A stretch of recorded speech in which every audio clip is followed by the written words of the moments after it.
Market गुरु series के एक और एपिसोड में आपका स्वागत है। और आज जो हमारे मेहमान हैं उनको आप बहुत अच्छे से जानते हैं। नॉर्मली हम उनसे बात करते हैं सिंगापुर से, लेकिन आज वो इंडिया में हैं। जी हाँ, समीर अरोड़ा से बात हो रही है हमारी। Sameer, thank you so much. और खुश तो बहुत होंगे आप आजकल। खुश तो बहुत। आपकी सबसे बड़ी इन्वेस्टमेंट फाइनली 3 साल के अंडर परफॉर्मेंस के बाद 1% बढ़ गई है। 1% नहीं, अच्छी घूमी, 10-12% घूमी नीचे से। लेकिन खैर मार्केट खुद काफ़ी इंटरेस्टिंग रहा है पिछले 6 महीने में। पिछले 3 महीने में जिस तरीके की तेज़ी हुई है, इन लेवल पर डर लग रहा है या अभी कोई डर नहीं लग रहा, क्योंकि एक्चुअली अगर आप 3 महीने से क्यों देखें, हम दिसंबर 31 से देखें तो मार्केट अप है 7-8%, Nifty and may be mid cap 12% होंगे। और अगर आप लास्ट ईयर का रिटर्न देखें तो मार्केट अप थी 4%। तो एनुअलाइज जो हमारे रिटर्न्स होते हैं मार्केट के 13-14% पर एनम की हिस्ट्री है हमारी। 5 साल ले लो, 10 साल, 20 साल, तो अब ये 5-6% एक साल में और उसके पिछले साल में 4%, इससे इतना खुश नहीं होना चाहिए। ये नंबर जो आया है हाई का, वो 1-1.5 साल पुराने नंबर को क्रॉस किया है। तो it is okay. It is okay. तो ये एक जो मार्केट में एक ट्रेंड बना था कि पहले पूरी बाइंग आई डोमेस्टिक की, रिटेल की, और एफआईआईज़ ने ज़बरदस्त सेलिंग की, लेकिन लास्ट ईयर। लेकिन अभी पिछले 3 महीने से काफ़ी बाइंग एफआईआईज़ की तरफ से आ रही है। उसको आप किस तरीके से देखते हैं? यही ड्रीम था कि दोनों बायर बन जाएं, या दोनों का पैसे हो लेने को। फिर ऑब्वियसली दोनों प्रैक्टिकली बायर शायद ना बन पाए क्योंकि एक को बेचेगा। सो ये एक्चुअली नॉर्मली होना चाहिए दैट एफआईआईज़ हर साल नेट बायर्स होते थे, एंड उन्होंने लास्ट 10-20 ईयर्स में खाली 4 ईयर्स में सेल किए कैलेंडर ईयर में, which is 2008, 11, 18 and last year. And 2017 से जब इंडियन डीआईएस के पास पैसे आए तो 2 साल में उन्होंने ही सेलिंग कर दी। बट यही तो ड्रीम है, और ये ड्रीम बड़ा रीजनेबल है दैट बोथ शुड बाय। उनकी लॉजिक है कि वो इंडिया अच्छा लग रहा है, दैट चाइना से थोड़े दुखी हैं, दैट चाइना में नुकसान हुए हैं, एंड इंडियाज़ केस ऑल्सो है स्ट्रॉन्गर। ये भी नहीं कहना चाहिए कि क्योंकि चाइना से दुखी है इंडिया आ रहे हैं ना। चाइना से दुखी है वन रीज़न, इंडिया में अच्छी चीज़ें चल रही है फंडामेंटली। तो आपको लग रहा है कि चाइना से जो एक चाइना +1 की जो थीम चलती आ रही थी वो अभी प्ले आउट होनी बाकी है काफ़ी हद तक? वो अभी शुरू कैसे हुई थी? क्योंकि लास्ट ईयर चाइना के गिरने से इंडिया में आउटफ्लो हुआ, क्योंकि फर्स्ट राउंड में हम दोनों वो बन गए कि भाई चाइना नेगेटिव है तो लोग इमर्जिंग मार्केट से रिडीम कर रहे हैं, एशिया से रिडीम कर रहे हैं, तो शायद इंडिया की आउट परफॉर्मेंस के कारण इंडिया से रिडीम कर रहे हैं। लास्ट ईयर की जो आउटफ्लो हुई वो उसमें इंडिया का अपना रीज़न इतना नहीं था, राइट। उसमें आप कह सकते थे कि यूएस रेट्स बढ़ गए हैं तो वो लोगों को इमर्जिंग मार्केट में ख़राब लगता है। सेकंड, क्योंकि चाइना का परफॉर्मेंस बहुत ख़राब थी तो उससे इंडिया स्टैंड आउट कर रहा है। लेकिन अब India has become a competitor कि अब चाइना को छोड़िए और चाइना के थोड़े पैसे यहाँ इन्वेस्ट करें। और वो हम ऐसे ही थोड़ा कह रहे हैं, अगर आप इंटरव्यूज़ में देखें वो कनेडियन पेंशन रोहन कह रहा है, वो यूएस के एंडाउमेंट कह रहे हैं और अपना नाम भी दे रहे हैं। ये भी नहीं कि अनोनिमस इन्वेस्टर साइड की जी मुझे, इसका मतलब है ओपनली अब इफ़ यू से कि हमें चाइना नहीं डालना, ये उनको अच्छा लग रहा है बोलते हुए। तो अभी हम 19,400 के आसपास है निफ्टी पर। ये क्या 20,000 21,000 बहुत क्विक होने की फिर ये हम ऐसे करते ही नहीं है। हम कहते हैं कि जी लास्ट आप कोई भी लॉन्गर टर्म पीरियड ले लो, अपने आप लें, आपको रिटर्न मिलेगा 13-14% रुपी टर्म्स में, है ना। अब वो 13-14% इसलिए भी नहीं कहना चाहिए क्योंकि जी लास्ट में मिला है तो आगे मिलेगा, पर वो लॉजिकली भी आप जस्टिफाई कर सकते हैं कि जीडीपी ग्रोथ हमारी नॉमिनल टर्म्स में इतनी होती है, या इक्विटी रिस्क प्रीमियम इतना होता है, या कॉर्पोरेट अर्निंग्स ब्रॉडली इस रेंज में चलती हैं, तो आगे भी जाके 13-14% रिटर्न मिलना चाहिए।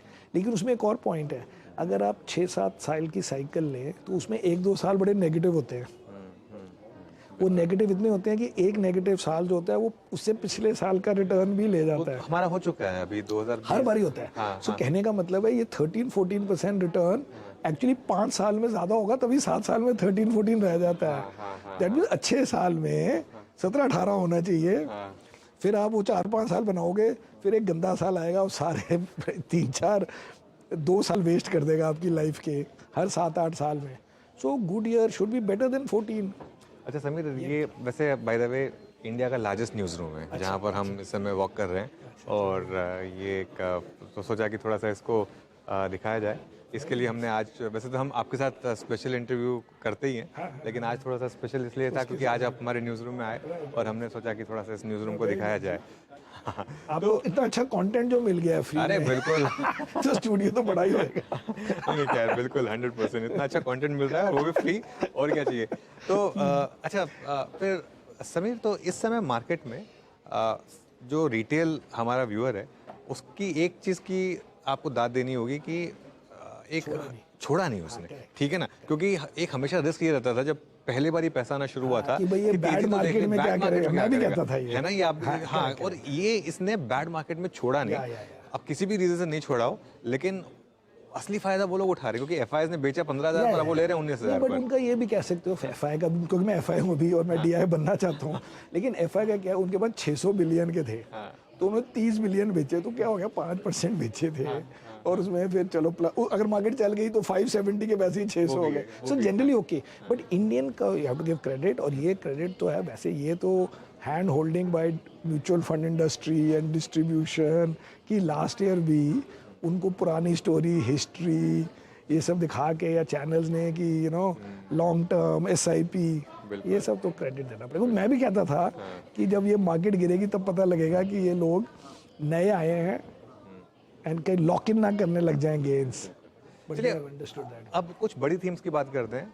समीर, आपका एक बड़ा व्यू रहा है पिछले एक साल से आईटी से दूर रहने का, और वो व्यू ब्यूटीफुली प्ले आउट हुआ। आईटी में बहुत ज़बरदस्त डिक्लाइन आई। अब क्या उस व्यू को चेंज करने का टाइम आ रहा है? मैं इसलिए पूछ रहा हूँ क्योंकि यूएस का डेटा बहुत स्ट्रांग आ रहा है, तो कहीं भी रिसेशन के चांसेस लग नहीं रहे हैं। बट मैं नहीं सोच रहा अभी, क्योंकि जो पिछला वीकेंड गया है, कम से कम 6 broker, JP Morgan, HSBC, Jefferies, पता नहीं कौन कौन, जेएम, सब ने डाउनग्रेड किए हैं अर्निंग्स। अब उन्होंने अपने आप सारों ने एक ही वीकेंड में क्यों आपके हिसाब से अर्निंग डाउनग्रेड किए हैं? मेरे हिसाब से उनको कंपनियों ने फ़ोन किए हैं कि जी आपके नंबर बड़े हाई हैं, नंबर हाई हैं, इनको अगर आप कम नहीं करोगे तो रिजल्ट वाले दिन सीएनबीसी फ्लैश करेगा कि डू नॉट मीट एक्सपेक्टेशन, पहले एक्सपेक्टेशन कम करा दो। बट द रियलिटी इज अभी मतलब एक दिन भी नहीं हुआ इस बात को, और एक नहीं 6-7 ने साइमल्टेनियसली क्वार्टर, ईयर, सब कुछ काट दिया है। बट वैल्यूएशन थोड़े से यू कुड से कि वैल्यूएशन अट्रैक्टिव है, तो इसलिए वो हम देखेंगे अब 1 महीने 2 महीने में कि अगर with the bad news stocks नहीं गिरते, बढ़ना तो बड़ा मुश्किल है, बट अगर गिरना भी रुक जाए, कम हो जाए या जीरो हो जाए या बढ़ भी जाएगा 8%, हम कहेंगे चलो ये इसका मतलब है कि अब ये वैल्यूएशन आज के लिए एक्सेप्ट हो गई है। बट एक्चुअली अगर आप प्री कोविड से देखें तो वैल्यूएशन कोई खास कम नहीं हुई है, और ये ग्रोथ, अगर ये ग्रोथ रही 4% की, 5% की, वो हमारी जीडीपी 6% ग्रो कर रही है जी डॉलर टर्म में, हम क्यों 5? तो इसलिए मैंने भी टाल दिया है टर्न करना, मैं अभी नेगेटिव हूँ। ओके, अच्छा, एक और चीज़ मैं देख रहा था, एनालिसिस कर रहा था कि बैंकों में अभी भी रिलेटिव वैल्यूएशन कंफर्ट है, रिलेटिवली, मतलब मैं इवन एचडीएफसी बैंक जो आपकी सबसे बड़ी इन्वेस्टमेंट है, वो भी अपनी मीडियन वैल्यूएशन से अभी भी 10% नीचे है। तो यहाँ पर आपको लग रहा है अभी भी आगे बड़ा पैसा मुझे लग रहा है कि अगर फॉरेन इन्वेस्टर ने आना है तो फाइनेंशियल का वेट है 30%। अब वो चाहे इंडेक्स आए कोई आए, उसको ये सब चीज़ें लेनी पड़ेंगी बिकॉज इनका वेट ही इतना बड़ा है। सो अभी लास्ट 2 इयर्स में अगर आप कहें कि 35 बिलियन की सेलिंग हुई है, सो बाय डेफिनेशन उसमें 10 बिलियन की तो फाइनेंशियल में सेलिंग हुई होगी, 30% वेट जो भी ले लो, और उसमें सबसे ज़्यादा एचडीएफसी बैंक वगैरह की सेलिंग हुई, तभी वो एफआई लिमिट के भी इतना नीचे आ गया। So if you believe like I we believe कि फॉरनर को आना ही आना है, वो आगे लेगा क्या? अब टेक में उसको अभी थोड़ी सी problem, at least for now, and और फिर आप बोलोगे कि एचडीएफसी बैंक जी 2 साल से चला नहीं है, लेकिन बातें अच्छी कर रहा है एंड रिजल्ट्स भी ठीक आ रहे हैं, तो मुझे लगता है वो नेचुरली आएंगे, वेदर अंडर वेट हो, ओवर वेट हो, where else will they invest. Because एक और बात है, फाइनेंशियल में स्टॉक भी अच्छे क्वांटिटी में ट्रेड होते हैं, आप कंज्यूमर कंपनियों में इतना ट्रेड भी ले भी नहीं सकते इतना, आईटी में भी ले सकते हैं, बट आईटी में अगर थोड़ा सा भी वीकनेस हुई, फाइनेंशियल्स को फायदा है उसमें। एचडीएफसी बैंक के अलावा आपकी एक बड़ी इन्वेस्टमेंट इसमें भी रही थी, आईडीएफसी ट्विंस में भी।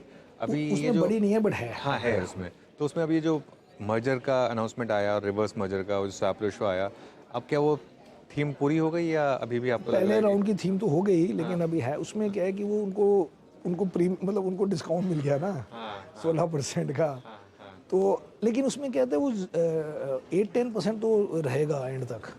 अब क्योंकि हमने H D F C bank में भी देखा कि even though when the ratio is known, तो भी HDFC में थोड़ा डिस्काउंट वो रहा। डिस्काउंट इसलिए रहता है क्योंकि जो इन्वेस्टर उसको लॉक इन करने के लिए पहले उसको सेल करेगा, उसको पहले टैक्स देना पड़ेगा। तो वो कहता है लेट इट बी, बिकॉज कोई ये बेच के वो ले, उसको शॉर्ट टर्म कैपिटल गेन देना पड़े, वो पड़े, तो प्लस वो हाँ बिल्कुल। यही बात, उसी से वो स्टोरी उतना डिस्काउंट रहता है। सो आई वुड थिंक कि अभी के लिए हो गई होगी, बट हम तो अभी नहीं बेच रहे, बट फर्स्ट राउंड तो हो गया फ्रॉम 38-42 या। तो समीर अभी फ्रेश पैसा आप कहाँ लगा रहे हैं या कहाँ लगाया आपने रिसेंटली? नहीं, फ्रेश पैसा अगर तो प्रोपोर्शन में आ रहा है तो प्रोपोर्शन में जा रहा है। नहीं कोई नई इन्वेस्टमेंट नहीं नहीं, ढूंढी नई आपने? इन्वेस्टमेंट ढूंढी थी, वो चल गई है, अब नई ढूंढनी पड़ेंगी। क्या क्या क्या चला थोड़ा बता हमारे दीजिए। चला एक तो पेटीएम बड़ा चल गया, हाँ पेटीएम में आपने इन्वेस्ट और एक जोमेटो भी चल गया, हाँ। आईटीसी चल गया, और वरुण बेवरेज बड़ा चल गया। वरुण बेवरेज तो बहुत चला, वो थोड़ा बबल टाइप का लग रहा है या नहीं है अभी? बबल तो नहीं कह रहे, लेकिन चल गया है। हाँ। तो उसमें क्या हुआ कि हमने उसमें ट्रिम किया वैसे, क्योंकि वो वेट भी बहुत बढ़ गया था because of its this thing, but उसमें पेनिट्रेशन कम है। उनकी एक ड्रिंक चल गई, जिंक स्टिंग।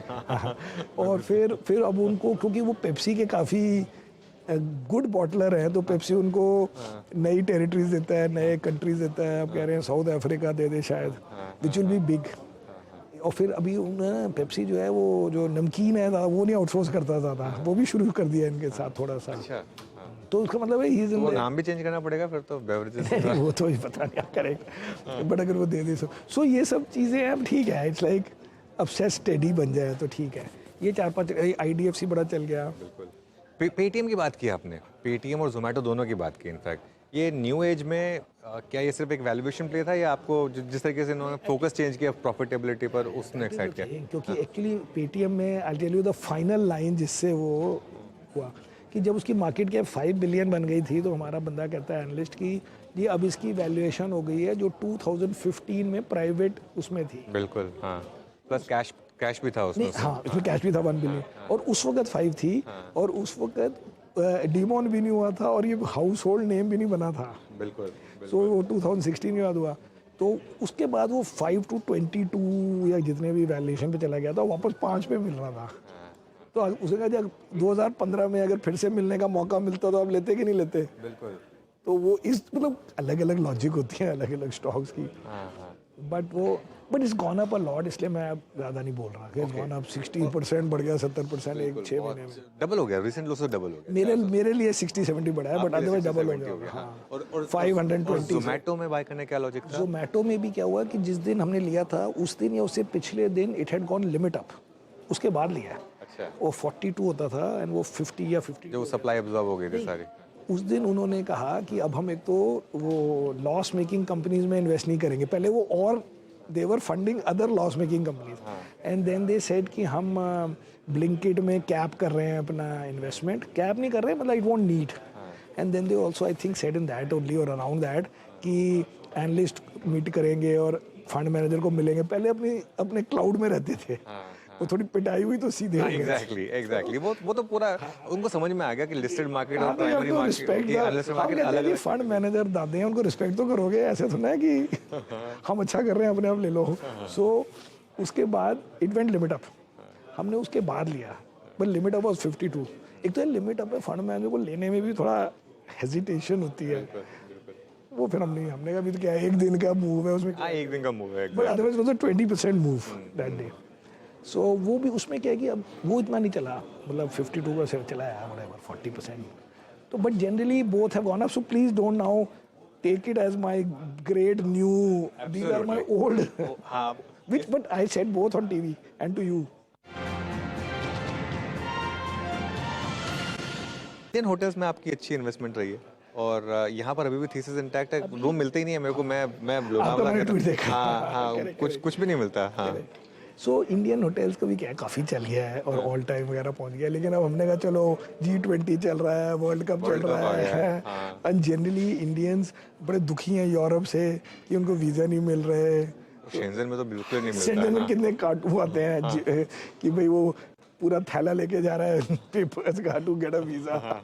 सो अब वो भी चल रहे हैं, क्या है कि पुराने वाले चल गए तो कंफ्यूजन भी हो जाता है कि अब कितने देर तक इनको, बट अभी है, चलो देखेंगे over time we'll have to find new ones to juggle around a little bit. चलिए ये तो 4-5 बड़ी थीम हो गई, और कोई थीम जिस पर आप वर्क कर रहे हो अभी, आपको लग रहा हो कि काफ़ी इंटरेस्टिंग थीम बन सकती है समीर यहाँ से?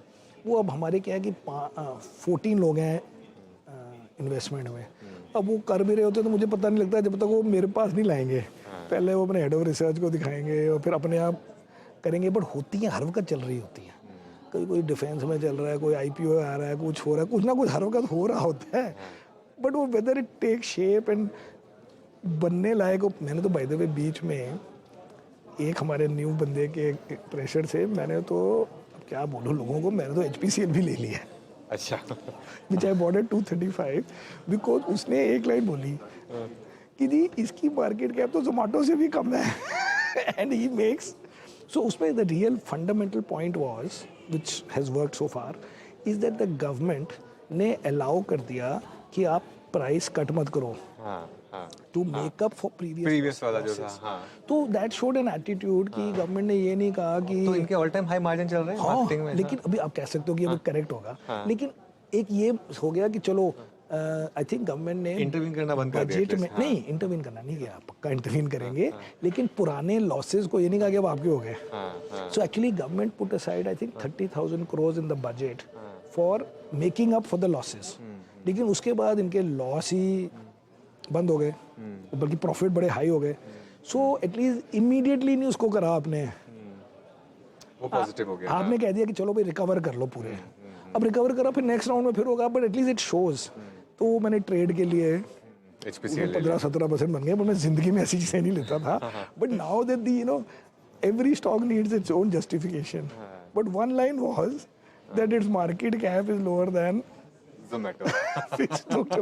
that day मैंने कहा चलो यार बात तो तेरी ठीक है। So there are so many angles for different stocks. कोई आप शॉर्ट टर्म के लिए ले रहे हो, कोई टर्न अराउंड के लिए ले रहे हो, कोई आप वैल्यू के लिए ले रहे हो, just to also be able to play different periods and all. Autos में कुछ लिया आपने? ऑटोज में हाँ, तो इतनी बड़ी रैली आई ऑटोज में, वो मिस हो गई क्योंकि हमारी फिलॉसफी में है कि ऑटो सेक्टर की investment is a waste, because everybody is being forced कि आप EV करो, और EV करने से आपकी लाइफ नहीं चेंज होगी, but you will remain in business. तो इसलिए that is a bit more. और FMCG में? FMCG में मतलब हमारे पास FMCG नहीं है, बट हम कंज्यूमर बोल रहे हैं तो हम जोमेटो को भी कंज्यूमर बोलते हैं और ITC को भी कंज्यूमर बोलते हैं। सो दैट वे भी है, but not literally FMCG। And hotels को भी हम तो हमारे लिए कंज्यूमर एग्जैक्टली, तो कंज्यूमर ही है, कंज्यूमर स्पेंडिंग के ऊपर dependent. And then we have this Varun and we have west life, वो भी चला हुआ है। अच्छा, वो भी अच्छा। हाँ। अच्छा, मुझे ना आपसे एक चीज़, अब थोड़ी सी माइक्रो बातें तुमने काफ़ी कर ली, वापस एक मैक्रो की बात करनी थी। अभी जो इस समय डॉलर रुपी इक्वेशन है, क्योंकि आप काफ़ी उसको पैशनेटली फॉलो करते थे कि FI इन्वेस्टमेंट, जब आप उस हिसाब से बात करते थे, अभी दो व्यू बन रहे हैं। एक तो जिस तरीके से हमारा मैक्रो इम्प्रूव हो रहा है कि क्या जो एक कांस्टेंट डिप्रिसिएशन था वो कम हो सकता है, और दूसरा क्या यहाँ से इनफैक्ट अगर नॉर्मल फोर्सेस को अलाउ किया जाए तो क्या इवन रुपी अप्रिशिएट हो सकता है, और क्या RBI उसको अलाउ करेगा? नहीं, वो नहीं करेगा। वो आई नो, आप वो मनीष चौहान वो ट्विटर में भी बहुत बोलते हैं, इसलिए आई नो। एंड मुझे लगता है वो कोई नहीं हमारी कंट्री में करने वाला ऐसी चीज़ें। वो कहते हैं जी हम रुपी को कन्वर्टेबल कर देंगे। अभी 15 दिन पहले या पता नहीं 2 दिन पहले तो TCS लगाया है फॉर स्पेंडिंग फॉरेन एक्सचेंज। अभी 24 वन बैंकर टोल्ड मी कि $24 बिलियन अ ईयर का तो LRS के पैसे बाहर जा रहे हैं। कम नहीं है किसी भी एंगल से। एंड मेन थिंग इज, अगर आप सोचो कि आप ये सब चीज़ें हटा दो, which anyway nobody saying but I am just saying, उसमें आप वो कोई सारे फैमिली ऑफिस कहें जी हमें 20% अब्रॉड होने चाहिए फॉर डाइवर्सिफिकेशन, वो क्या 100 बिलियन निकल जाएंगे? तो वो सब नहीं होना। तो अब ये आप लॉजिक, ये ठीक है कि जी हमारी 4% पर एनम डिप्रिसिएशन होती है रुपये की, वो शायद 2% हो जाए, 3% हो जाए। वाई? बिकॉज हमारे जो ऑयल एक्सपोर्ट्स हैं, ऑयल इम्पोर्ट्स हैं, वो IT प्लस बिजनेस सर्विसेज से कम है। तो आजकल का जो नया $50 बिलियन का एक सेक्टर बन गया है विच इज़ बिजनेस सर्विसेज, वो आपको समझ आइए कौन सा है? वो है जैसे Amazon इंडिया, बिलिंग Amazon, या ये जो सबके बैक ऑफिस हैं, उनकी सैलरियाँ जो देनी है वो डॉलर में मिलेंगे ना पैसे। जैसे Helios India pays gets paid by Helios Singapore, तो इफेक्टिवली वो एक्सपोर्ट ऑफ सर्विसेज है। So that has become 50 billion, which is effectively you are selling the labor while sitting in India. तो हमारे वो ठीक हो गए हैं, मतलब we can handle some of this.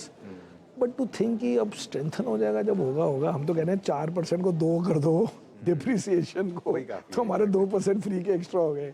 तो एक तो आखिरी सवाल, अब एक और सवाल मार्केट के मन में है कि यूएस में जो इंटरेस्ट रेट्स हैं और इंडिया में जो इंटरेस्ट रेट्स हैं, इंडिया में तो कई लोग मान रहे हैं कि शायद पॉज कट होना चाहिए, नहीं होगा क्योंकि वो कैसे जब तक वो नहीं कट करेगा, यूएस नहीं कट हाँ, करेगा या पॉज करेगा. अभी तो नहीं बढ़ाना है यूएस में, अभी भी पॉज के साइन नहीं है ना, है ना. अभी तो 50 या 25 तो पक्के बढ़ने हैं.